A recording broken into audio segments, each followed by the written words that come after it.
जय गुरु जी संगत जी। वीडियो को लाइक कीजिए, चैनल को सब्सक्राइब कीजिए और बेल आइकन को प्रेस कर दीजिए ताकि आपको लेटेस्ट वीडियो की जानकारी अच्छे से मिल सके। जय गुरु जी संगत जी। गुरु जी का अनंतम अनंतम शुक्राना। गुरु जी के श्री चरणों में कोटि कोटि प्रणाम और गुरु जी की प्यारी प्यारी संगत को जय गुरु जी।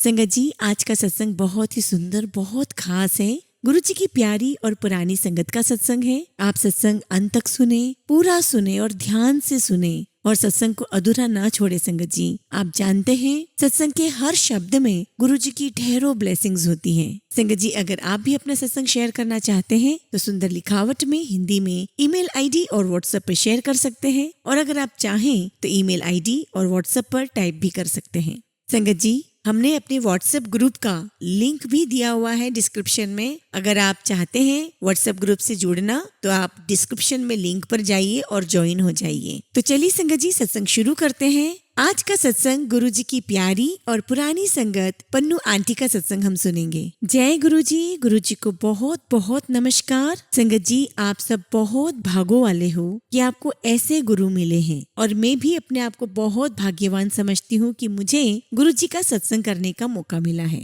संगत जी, हम गुरु जी से बहुत सालों पहले से जुड़े हुए हैं। मेरे हस्बैंड पन्नू अंकल बहुत पुराने टाइम से गुरु जी से जुड़े हुए हैं। ये बात तब की है जब गुरु जी कॉलेज में पढ़ा करते थे। बात कुछ ऐसी थी कि क्लास लगी हुई थी कॉलेज में और पन्नू अंकल उन्हें पॉलिटिकल साइंस पढ़ा रहे थे। संगत जी, ये लगभग 1967 की बात होगी। संगत जी, पन्नू अंकल क्लास में जब लेक्चर दे रहे थे तो दो लड़के आपस में बातें कर रहे थे। पन्नू अंकल ने उन्हें खड़ा किया और पूछा कि बताओ मैंने क्या पढ़ाया। अब वो दोनों लड़के तो बातें कर रहे थे, उनका पढ़ाई में तो कुछ ध्यान था ही नहीं, तो दोनों लड़के कुछ बता नहीं पाए। तो पन्नू अंकल ने कहा कि अगर बातें करनी है तो क्लास से बाहर चले जाया करो, और अगर क्लास में बैठना है तो मन लगा के पढ़ो। संगत जी, जब पीरियड खत्म हुआ और पन्नू अंकल जब बाहर निकले तो गुरुजी उनके पीछे पीछे आ गए। तो गुरुजी पन्नू अंकल को कहने लगे कि प्रोफेसर, आप मुझसे क्लास में सवाल मत पूछा करो, अगर मैं नहीं बताऊंगा तो आपको लगेगा कि आपकी बेइज्जती हो गई है। अब पन्नू अंकल बड़े हैरान हो गए, और वो उस समय नए नए लगे हुए थे। जब वो स्टाफ रूम में गए तो स्टाफ रूम में और टीचर से उन्होंने बात की, प्रोफेसर से बात की कि ये निर्मल सिंह नाम का लड़का मुझे ऐसे ऐसे बोल कर गया है। जो स्टाफ रूम में प्रोफेसर बैठे हुए थे, कोई कहे फकीर है, कोई कहे उसका ध्यान पढ़ाई में नहीं है तो उस पर गुस्सा मत करना। तो पन्नू अंकल में क्यूरियोसिटी थी, वो सोच में पड़ गए कि क्या बात है, आखिर इस लड़के ने इतनी हिम्मत कहाँ से आ गई इसको कि ये मुझे इतना वो सब बोल करके चला गया। और ऐसे समय निकलता गया, सेशन एंड हो गया और अंकल टेम्पररी बेसिस पे थे तो नौकरी छोड़कर अमृतसर चले गए। और जब वो अमृतसर चले गए तो वापस लौट कर नहीं आए, और तब गुरुजी बीए सेकेंड ईयर में पढ़ते थे। तो संगत जी, अमृतसर खालसा कॉलेज में 2 महीने पढ़ाने के बाद गवर्नमेंट कॉलेज आरा साहब, जो गुरुजी के गांव के नजदीक ही पड़ता है, उनकी वहां पर परमानेंट जॉब लग गई। और गुरुजी को पता चल गया कि पन्नू अंकल इस कॉलेज में आ गए। अब गुरुजी का गांव उस कॉलेज से दूर नहीं था, इसलिए गुरुजी पन्नू अंकल से मिलने के लिए साइकिल पे आ गए। और गुरुजी ने आके पन्नू अंकल को कहा कि मुझे प्रोफेसर से पता चला कि आपका पोस्टिंग यहाँ हो गई है, तो मैं आपसे मिलने आया हूँ। और इस प्रकार से इनकी बातें चलने लगी, और ऐसे ही गुरुजी पन्नू अंकल से मिलते जुलते रहे। जब भी उन्हें टाइम मिलता वो आ जाते।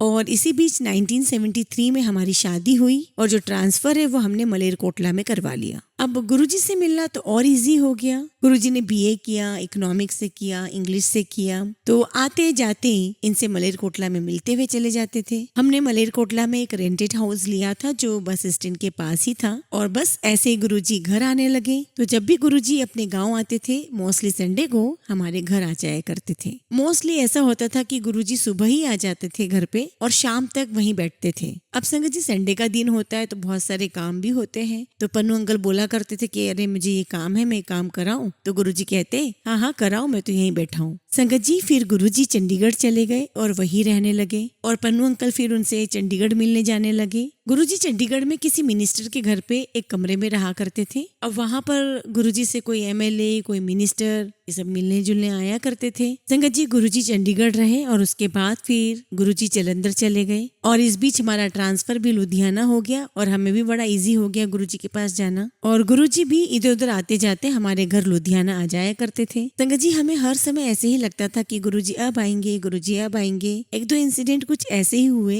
एक बार गुरुजी शाम को आए तो मैंने कहा कि मैं चाय बनाती हूँ और मैं चाय बनाने लगी। तो गुरुजी कहते कि नहीं, आज मैं चाय बनाता हूँ। अब संगत जी किचन में इतने सारे बर्तन पड़े हुए थे, मुझे तो बहुत बुरा लगा कि इतना गंद पड़ा हुआ है किचन में और गुरुजी चाय बनाएंगे और मेड आई हुई नहीं थी। पर गुरुजी माने नहीं और कहा कि आज तो चाय मैं ही बनाऊंगा। संगत जी वैसे तो जनरली मेरा किचन बहुत नीट एंड क्लीन रहता था, पर संगत जी कोइंसिडेंट ऐसा रहा कि गुरुजी कभी भी अचानक आ जाया करते थे। उस दिन शाम को अचानक आ गए और कोइंसिडेंटली किचन बहुत गंदा रह गया और बस ऐसे गुरुजी का आना जाना चलता रहा। एक दिन मैंने पन्नू अंकल को कहा कि आप जलंधर जाते हो गुरुजी से मिलने के लिए, तो हमें भी चलना है, हमें भी लेकर चलो। तो संगत जी हम लोग सुबह सुबह ही पहुंच गए गुरुजी के पास, सुबह 8 बजे ही। और जो हम वहाँ पहुंचे सुबह 8 बजे तो गुरुजी ने शाम तक नहीं आने दिया। और संगत जी हम लोग वहाँ रुके हुए शाम तक, गुरुजी आने ही नहीं दे रहे थे। और हमारी 3 बेटियां हैं, घर पर अकेली थी, बच्चे परेशान हो रहे थे, कांटेक्ट करने का कोई साधन था नहीं। हमारे एक अंकल वहीं रहते थे, सब परेशान हो रहे थे कि क्या बात हो गई, आ क्यों नहीं रहे हैं। और सच बताओ संगत जी तो वहां से आने का हमारा मन भी नहीं करता था।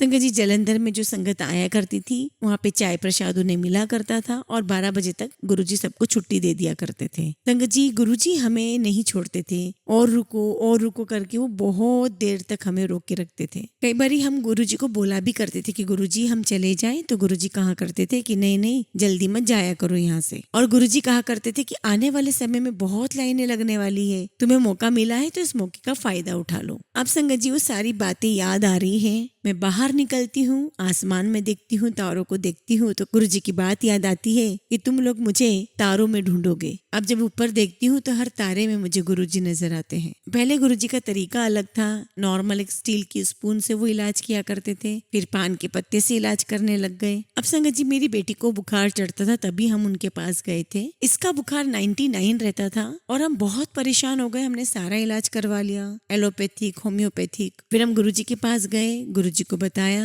तो गुरुजी कहते हैं, तो गुरुजी ने कहा कि हरी मिर्ची मंगवा लो। हमने हरी मिर्ची मंगवा ली और गुरुजी ने उन मिर्चियों को ब्लेस किया और कहा कि इसकी मिडिल फिंगर के आसपास मिर्चियों को बांध देना, सुबह 1 घंटा और शाम को 1 घंटा बांधना। और हमें कहा संगत जी कि परसों इसका चेहरा पूरा लाल हो जाएगा, लेकिन घबराना मत और इसको गन्ने का जूस और अनार का जूस देना है। और जैसा गुरुजी ने कहा संगत जी, तीसरे दिन उसका चेहरा बिल्कुल लाल हो गया, लेकिन बुखार हट गया। तो ये गुरुजी की महिमा है संगत जी, जो इतने सालों से बरस रही है। संगत जी गुरुजी कहा करते थे कि मेरे पास आओ, अपनी बॉडी, माइंड और सोल मुझे सरेंडर कर दो और फिर देखो सारा का सारा कल्याण हो जाएगा। संगत जी मैं तो यह समझती हूँ कि हमारे बच्चों की लाइफ सब कुछ गुरुजी की ही ब्लेसिंग्स हैं। संगत जी हम 2007 में अमेरिका चले गए थे और वहाँ पर हर हफ्ते कहीं ना कहीं सत्संग होता ही रहता है। संगत जी हम कैलिफोर्निया में रहते हैं और वहाँ भी बहुत सत्संग होते हैं और बहुत खुशी हो रही है संगत जी की दुनिया के हर कोने में गुरुजी की महिमा हो रही है। संगत जी गुरुजी को सच्चे मन से याद करो, मन में कोई किंतु परंतु इफ बट मत लाओ। संगत जी हमें गुरुजी की चरण सेवा का बहुत मौका प्राप्त होता था।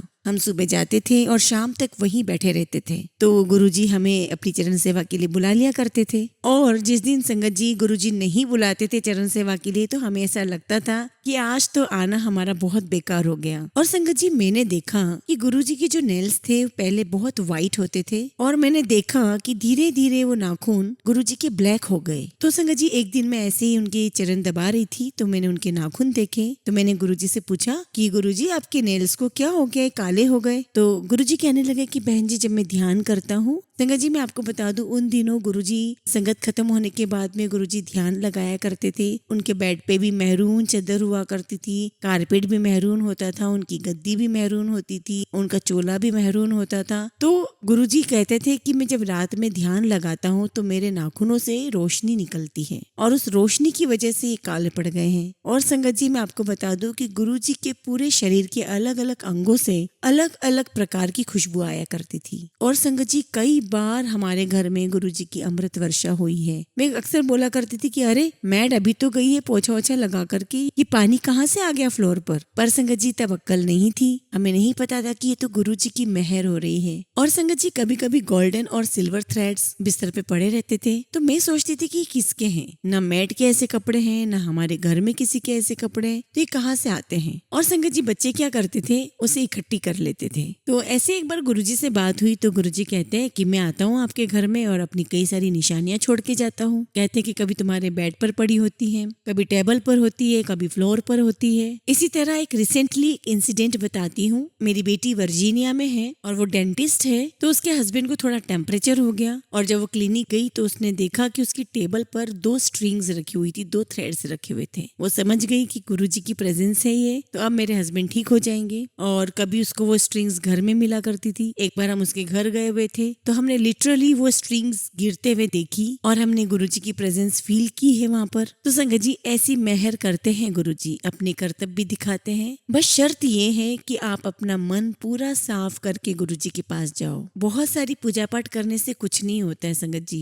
मन साफ होना चाहिए। तो गुरुजी कहा करते थे कि जब मन हो चंगा तो नलके का पानी भी गंगा। गुरुजी हमेशा कहते थे कि मन साफ रहना चाहिए, ईमानदारी से काम करो, किसी से कोई ठगी मत करो, किसी का कोई बुरा मत सोचो। संगत जी गुरुजी ने जो भी मेहर हमारे घर पर की है, हमारे पूरे परिवार पे की है, आज उनकी कृपा से हमारे बच्चे जहाँ पर भी हैं, मैं वैसा सोच भी नहीं सकती थी। मेरी बड़ी बेटी ने अमृतसर से BDS डेंटल की पढ़ाई की है, छोटी बेटी ने पटियाला से PhD की है और उससे छोटी ने MBA किया है और इनकी शादियां भी गुरुजी ने की है। हम लड़के का फोटो दिखाया करते थे और गुरुजी उनको सिलेक्ट करते थे कि कौन सही है कौन नहीं। संगत जी मेरी बड़ी बेटी है जिसने बाहर वर्जीनिया में कोई टेस्ट नहीं दिया, वो वहाँ एक हॉस्पिटल में डेंटिस्ट के तौर पे लग गई। उसने वहाँ पर 2 रेसिडेंसी भी कर ली और जब रेसिडेंसी का सिलेक्शन हो गया उसका तो उसे वो भी फेडरल फंडिंग की तरफ से $50,000 का एक चेक मिला, स्कॉलरशिप मिली और उसकी एजुकेशन वहाँ फ्री हुई है। अब उसने अपना क्लिनिक खोल लिया है और 2014 से अपना बहुत बढ़िया क्लिनिक चला रही है। और छोटी वाली बेटी जो PhD करके बाहर गई थी उसकी as it is PhD approved हो गई। और जो वहाँ की FBI है, वहाँ की पुलिस और जो भी जस्टिस सिस्टम है वहाँ का, अकेले अमेरिका के लिए ही नहीं संगत जी, और भी जो कंट्रीज हैं, ऑस्ट्रेलिया है, इंग्लैंड है, सिंगापुर है, उनके लिए भी जो DNA टेस्टिंग किट्स होती है जो पुलिस वाले यूज करते हैं, उनमें जो ट्रबल्स आ जाती हैं तो उसको सॉल्व करने के लिए वो काम करती है एज ए ट्रबल शूटर। उसे बड़ी अच्छी जॉब मिली हुई है और गुरुजी की कृपा से उन्हें बच्चे भी हैं। बड़ी बेटी के 2 बेटे हैं और छोटी बेटी को एक बेटी और एक बेटा है। संगत जी जब मेरी छोटी बेटी ने कंसीव भी नहीं किया था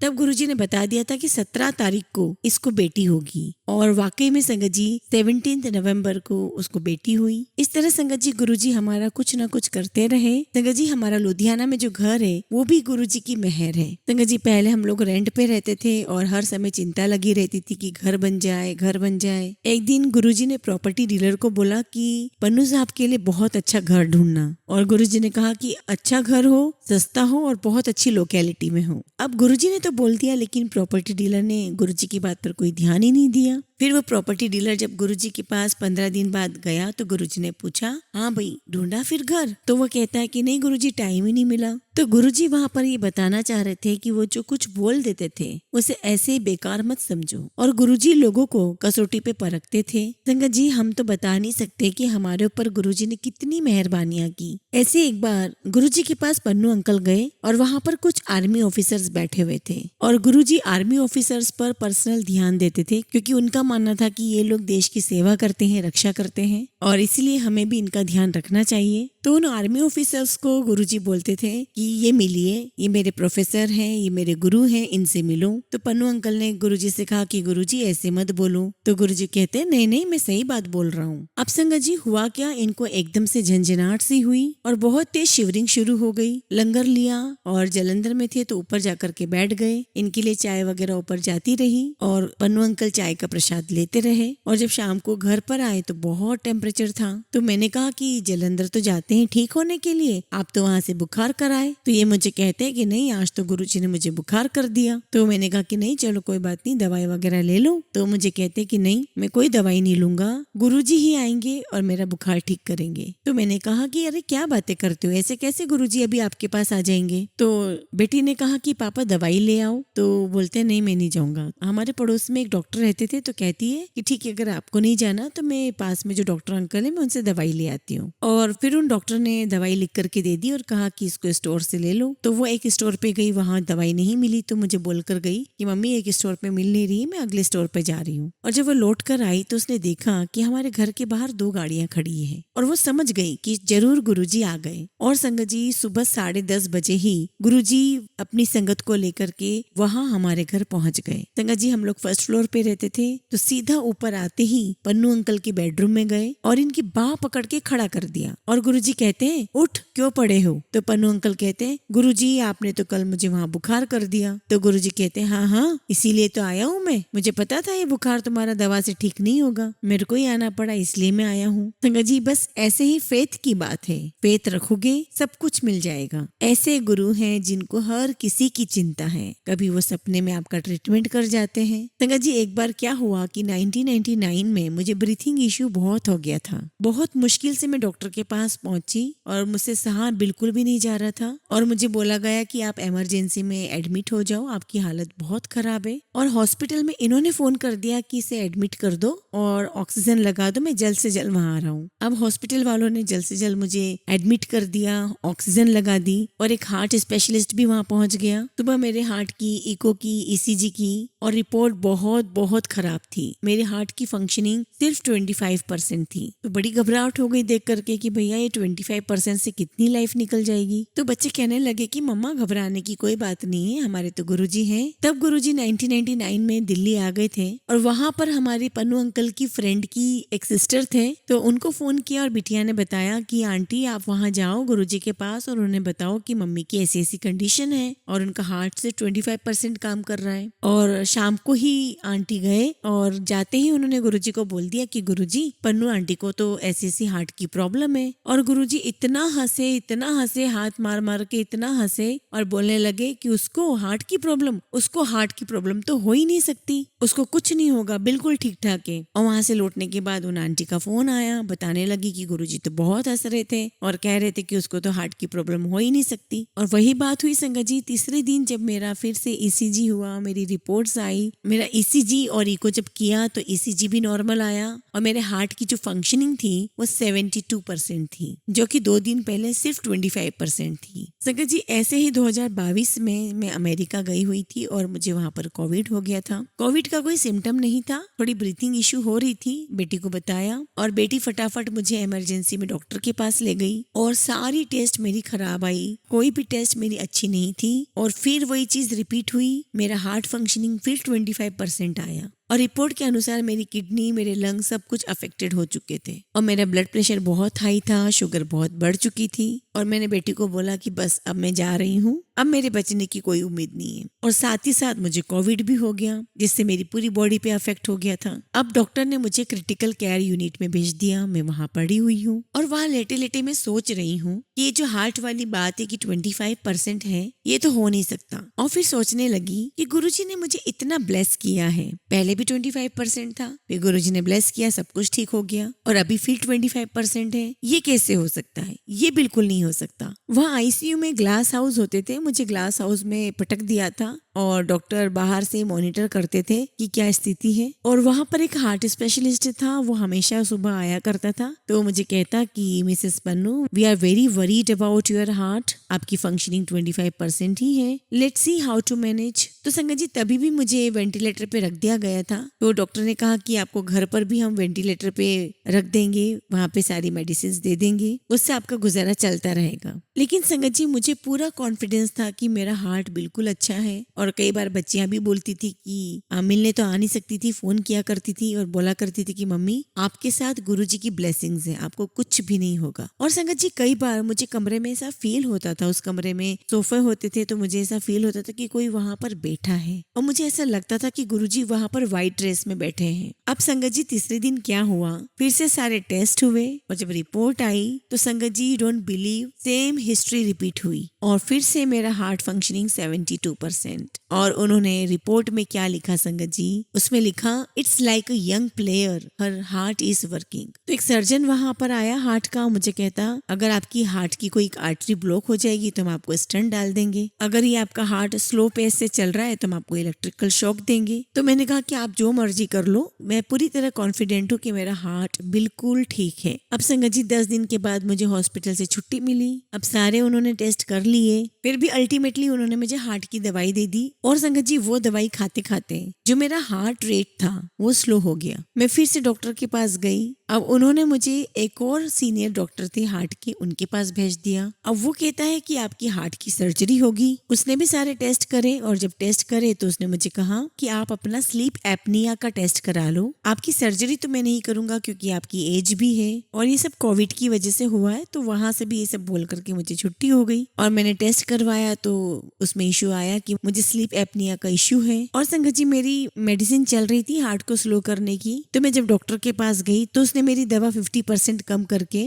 मुझे ECG का सारा मॉनिटर घर में लगा करके भेज दिया और कहा कि 1 हफ्ता तुम्हारा पूरा ECG मॉनिटर करेंगे और फिर बताएंगे और देखेंगे कि क्या है। अब मुझे लगा पता नहीं क्या निकलेगा, सही निकलेगा या नहीं। फिर से इको हुई मेरी, अगेन 70% 72% इसके ऊपर ही आ रहा था। और बस गुरुजी की कृपा से हर बार मेरा 72 या 70 अबव ही आ रहा था और मैं पूरी कॉन्फिडेंट थी, मुझे पूरा विश्वास था कि मुझे कुछ नहीं होगा। संगत जी एक बार गुरुजी ने हमें सिल्वर कॉइन्स दिए थे जिसके एक तरफ तो गुरुजी का स्वरूप है और एक तरफ गुरुजी के चरण स्वरूप है और नीचे 7 जुलाई लिखा हुआ है। संगत जी मुझे नहीं पता था कि मेरे पास ये सिल्वर कॉइन कितने हैं। मैं समझती थी कि मेरे पास 1 या 2 होंगे। लास्ट टाइम मैं कोविड में जब इंडिया आई हुई थी तो मैंने सोचा कि जो कुछ भी गुरुजी से प्रसाद के रूप में मिलता था, कोई पेंडेंट है, कोई कॉइन्स है, कोई टिकट्स हैं, तो मैंने सोचा कि चलो मैं इनको एक बार देखती हूँ। और जब मैंने देखा तो कॉइन मुझे 3 मिले वहां पर। तो मैंने कहा कि इसका मतलब ये गुरुजी ने तीनों बेटियों के लिए ही दिए हैं। एक बेटी मेरी गुड़गांव रहती है, एक उसको दे दिया और 2 में अमेरिका साथ ले गई। अब संगत जी मेरी जो बड़ी बेटी है उसके हस्बैंड को बुखार हो गया। वो जब डॉक्टर के पास गए तो डॉक्टर ने कहा वायरल है और संगत जी उसकी तबीयत बहुत ज्यादा वर्स्ट होती जा रही थी। शिवरिंग के साथ टेम्परेचर आ रहा था और उनकी आई साइट भी कम हो रही थी।